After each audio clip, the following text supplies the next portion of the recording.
Hello বন্ধুরা, bat memory ইরেজারের episode 14 কি নিয়ে ফিরে এলাম। এই ড্রামার বাকি ভিডিওগুলোর লিঙ্ক তোমরা ডেসক্রিপশনে পেয়ে যাবে। আর আমার এক্সপ্লেনেশন ভালো লাগলে চ্যানেলটিকে সাবস্ক্রাইব করে লাইক কমেন্ট শেয়ার করে দিও। তো চলো শুরু করে নিই। গল্পের শুরুতেই আমরা এখানে দেখতে পাচ্ছি লেগানদের মা টেনশন করছে, ভাবছে আমাদের ছেলে এখনও আসেনি কেন। হঠাৎই ওরা রান্নাঘরে কিছু শব্দ শুনতে পায় আর ওখানে গিয়ে দেখে যে লেসিন লুকিয়ে লুকিয়ে খাবার খাচ্ছে।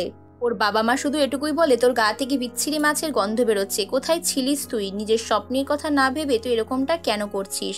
তারপরের সিনেই লেগান বাড়ি ফেরে। লেগান এখানে জুইয়নের বাড়িতে ওকে পৌঁছে দিতে যায় আর ওকে কিস করতে যায়, আর ভুল করে কলিং বেলটা বেজে ওঠে। এরপর যেখানে জুইয়নকে বলে তুমি বাড়ির ভেতরে চলে যাও, আমি আসছি। ওরা দুজনেই অদ্ভুত রোম্যান্টিক হয়েছিল। জুইয়নের কাছেও এই মোমেন্টটা দারুণ ছিল। তারপর ওরা বাড়ি ফিরে আসে। এখানে আমরা দেখি সেয়ানের মন খারাপ। সেয়ান বলে আমি আমার বাবাকে দেখতে চাই, আর এরকম স্টিকার লাগিয়েও ঘুমিয়ে পড়ে। সারাক্ষণই স্বপ্নের মধ্যে ওর মা বাবাকে নিয়ে স্বপ্ন দেখতে থাকে আর নিজের মনে বিড়বিড় করে। এখানে জুইয়ন বুঝতে পারে যে সেয়ান কতটা ওর বাবাকে, না দেখতে পাওয়া বাবাকে ভালোবাসে। তারপরও ভাবে যে হ্যাঁ, এই ব্যাপারটা নিয়ে আমাকে কিছু একটা করতে হবে। না জানি লেগানের ব্রেনের কন্ডিশন এখন কেমন আছে, এটাকেও আমাকে ধ্যান দিতে হবে। তারপরের সিনে লেসিনকে রিপোর্টাররা ঘিরে ধরে, আরেকদিকে এজেন্সি সিও মিস্টার হংকেও। কারণ এই ছবিগুলো প্রকাশ হওয়ার সঙ্গে সঙ্গে খুব বাজেভাবে একটা স্ক্যান্ডেল রটে যায়। আর এই স্ক্যান্ডেলটা থেকে কি করে বাঁচাবে সেটার আইডিয়া মিস্টার হং দিতে থাকে। বলে আমি এটা থেকে কিছু একটা ব্যবস্থা নেব। এই মুহূর্তে আমার মনে হয় যে লেসিনের কিছু একটা ব্যবস্থা করা উচিত। কিন্তু লেসিনের মাকে বলে আমি আর খেলতে চাই না, খেলা থেকে আমি ব্রেক চাই। এটা শুনে ওর মা রেগে যায়, বলে তুই এই বয়সে ব্রেক নিবি বা রিটায়ারমেন্ট নিবি কেন? এমনি খেলোয়াড়রা বেশি দিন খেলতে পারে না, একটা এজের পর তো খেলা বন্ধ করতেই হবে। তারপরের সিনে লেগানকে দেখি ওরা ওদের ডগকে খুঁজতে থাকে ডগ হাউসের ভেতরে, আর ওখানে লেসিন আসে। লেগান বলে তুমি নিজের মন থেকে যেটা চাও সেটাই করো। এরপর লেসিনকে বলে তুমি নিজের খেয়ালও রেখো। আর লেসিন এটা আনন্দ পেয়ে ওকে একটা চুইংগাম দেয়। আর দুই ভাইয়ের মধ্যে একটা সুন্দর মিষ্টি খুনসুটির সম্পর্ক দেখতে পাই, যেটা ওদের মধ্যে নর্মালি আমরা এখানে দেখতে পাইনি। লেগান ওর ভাইকে বলে চল আমরা একটু ব্রেক নিই, আমি বুঝতে পারছি তোর জন্য ডিসিশন নেওয়াটা কঠিন।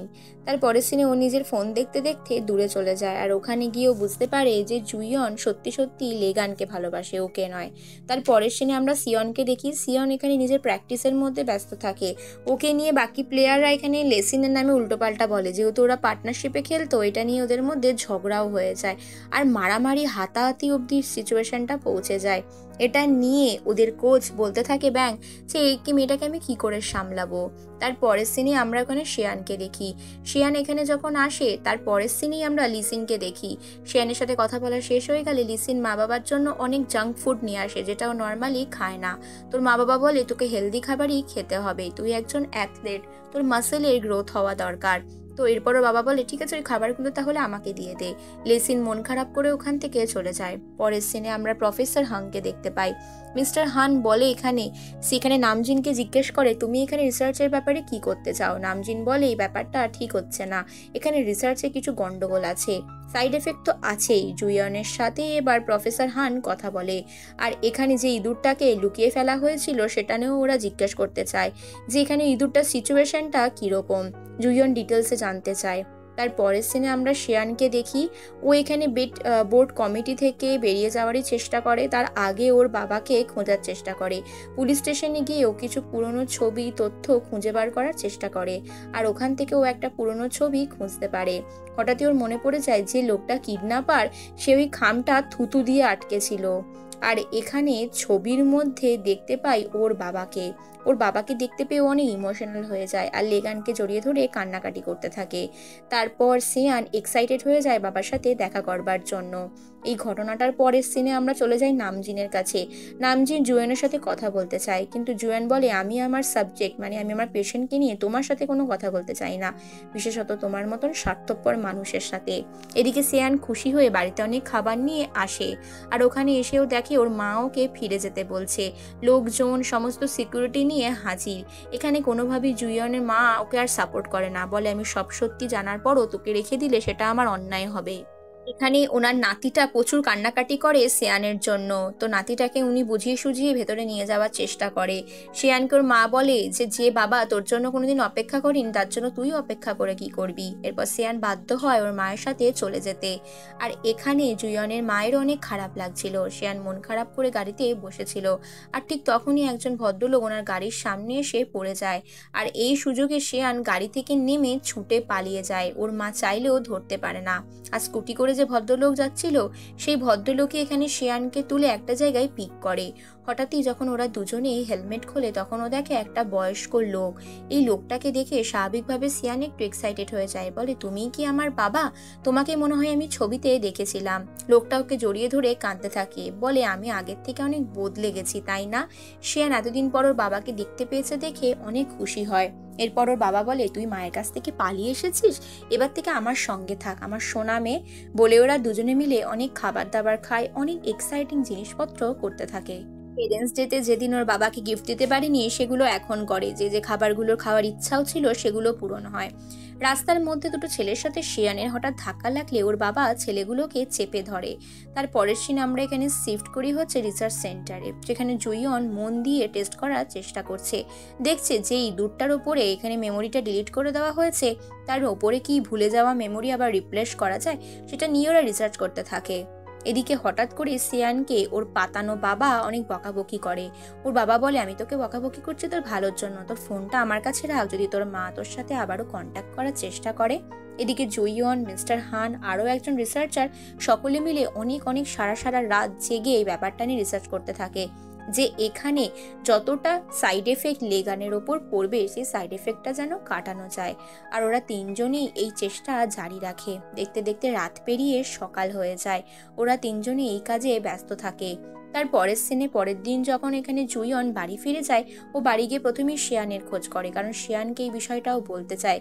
কিন্তু ওর মা বলে শিয়ান ওর মায়ের সাথে চলে গেছে। কথাটা শোনার পর জুইয়ন একটু অবাক হয়, বলে ও তো আমাকে ফোন করেনি, যদিও একবার করেছিল কিন্তু আমি রিসিভ করতে পারিনি, ওকে অনেক গুরুত্বপূর্ণ কথা বলার ছিল। তাহলে ও যখন চলেই গেল তাহলে আর কি করে বলবো। এদিকে সেদিন লেগানের সাথে জুইয়নের ডেট হবে বলে ফিক্সড হয়ে রয়েছে। ওরা একটা জায়গায় যাবে বলে সেই জায়গা আগে থেকে বুকিং করে রেখেছিল, কিন্তু সেই বুকিংটা কয়েকদিন পরে ছিল। এটার জন্য লেগানের মনটা অনেক খারাপ হয়ে যায়। জুইয়ন বলে, আজকে হয়তো আমাদের ভাগ্যে অন্য কোথাও যাওয়া লেখা রয়েছে, চলো আমরা আর সেখানে যাই। জুইয়নকে দেখি ও কিছু একটা প্রিটেন্ড করার চেষ্টা করছে, ও এখানে লুকাবার চেষ্টা করছে লেগানের থেকে। এরপর ওরা দুজনে মিলে একটা অন্য জায়গায় খেতে যায়, আর সেখানে গিয়ে লেগান অনেক হাসি মজা ওর সাথে করতে থাকে, আর জুইয়নকে একটা সুন্দর সাজানো খাবার গিফট করে। ও খুব রোম্যান্টিক ভাবে ওর সাথে বিহেভিয়ারও করতে থাকে। তার পরের সিনে আমরা এখানে শিয়ানের ওই বাবাটাকে দেখতে পাই, যে একটা গ্যারেজ চালায় আর গ্যারেজে কিছু মেরামতির কাজ করে। এখানে ওর বাবার সঙ্গেই রয়েছে, আর ওর ফোনও ওর বাবার জিম্মায়। তার পরের সিনে লেগান আর জুইয়ন দুজনে একটা ডিস্কোতে চলে যায়। এরপর ও বলে, তুমি ওর সাথে দেখা করোনি, সিয়ান বাড়ি থেকে চলে গেছে। তখন ও বলে, তোমার উইশ পূর্ণ হোক, এটাই আমি চাই, বাকি আর অন্য কাউকে নিয়ে আমার কোনো মাথা ব্যথা নেই। তুমি এই ডিস্কোটা পছন্দ করেছো, এখানের এই সিচুয়েশন সমস্ত কিছু আমি তোমার জন্য আয়োজন করেছি, শুধুমাত্র তোমার জন্য। এই সব কিছু তো হচ্ছে, কিন্তু জুইয়ন মন থেকে চাইলেও অনেকটা আনন্দিত হতে পারছে না। তার পরের সিনে আমরা এখানে লেগানকে দেখতে পাই। লেগান এখানে রেস্টুরেন্টে গেছিল, আর তারপরে ও এসএমএসটা দেখেছিল। ফ্ল্যাশব্যাকের ঘটনায় দেখানো হয় যে এখানে ইচ্ছা করে প্রফেসর হানকে বলে ও রিসার্চটা এখানে লুকিয়ে রাখার চেষ্টা করে, বলে যে এই মুহূর্তে নামজিন বা কাউকে যেন জানানো না হয়, আর এখানে লেগানের ওপরে যেটা প্রয়োগ করা হবে সেটা যেন কনফার্ম করা হয়। এদিকে পুলিশ লেগানের খবর পেয়ে একজন মানুষের ছবি বের করে, আর সেই ছবিটা আর কারণ নয়, শিয়ানের ওই পাতানো বাবার। ওর বাবা চারিদিকে একটা আন্ডারগ্রাউন্ডের মতন জায়গায় ঢুকে পড়ে, আর সেখানে ঢুকে একটা জায়গায় দেখি মার্ক করা থাকে বিশেষত সেয়ান আর লেসিনের ছবি। ওদের দুজনকেই টার্গেট করা হয় ক্ষতি করার জন্য। পেপারে যখন লেসিনের ছবি বেরোয়, সেই ছবিটাও কেটে ওর বাবা দেয়ালে সাটিয়ে দেয়। অ্যাকচুয়ালি ওর বাবাকে এখানে সাইকো কিলার টাইপের মনে হচ্ছিল, যে ক্ষতি করতে চায় লেসিন আর সেয়ানের। এরপর লেগানের কাছে একটা ফোন আসে। লেগান এখানে বলা হয় যে এখানে ওকে ডেকে নিয়ে আসে। নামজিন রিসার্চ সেন্টারে ওকে ডাকে আর ডেকে সব মিথ্যে কথা বলে জুইয়ন তোমাকে ইউজ করেছে, তুমি জাস্ট ওর একটা সাবজেক্ট, তোমাকেও কোনোদিনই ভালোবাসেনি। কথাগুলো শোনার পর লেগান সত্যি সত্যি মানসিকভাবে অসুস্থ হয়ে পড়ে। এবার ও নামজিনের সাথে সেভাবে মারামারিও করতে পারে না। নামজিন বলে তুমি হয়তো জানো না, নামজিনকে মারতে গিয়েও লেগান মারতে পারে না, কারণ ও যখনই মানসিকভাবে দুর্বল হয়ে যায় তখনই ওর রিস্টে ব্যথা করে। এদিকে ডক্টর হান বুঝতে পারে ডিরেক্টরের সঙ্গে মিটিংয়ের মিথ্যা অজুহাত নামজিন দিয়েছিল। নামজিন এখন অপারেশন থিয়েটারে। ডক্টর হান খবরটা পাওয়া মাত্র জুইয়নের সাথে দেখা করতে চায়। এদিকে জুইয়ন আর লেগানের আজকে ডেটিং এর কথা ছিল, ওরা আজকের ডেটটাই ফিক্স করেছিল আগে থেকে দেখা করবে বলে। জুইয়ন চুপচাপ রেস্টুরেন্টে বসে ওর জন্য অপেক্ষা করতে থাকলেও লেগান না এলে ও লেগানকে ফোন করতে যায়, আর তারপরেই ডক্টরের হানের কাছ থেকে ফোনটা আসার পর ও সব বুঝতে পারে। এদিকে ততক্ষণই লেগানের অপারেশন স্টার্ট হয়ে গেছে।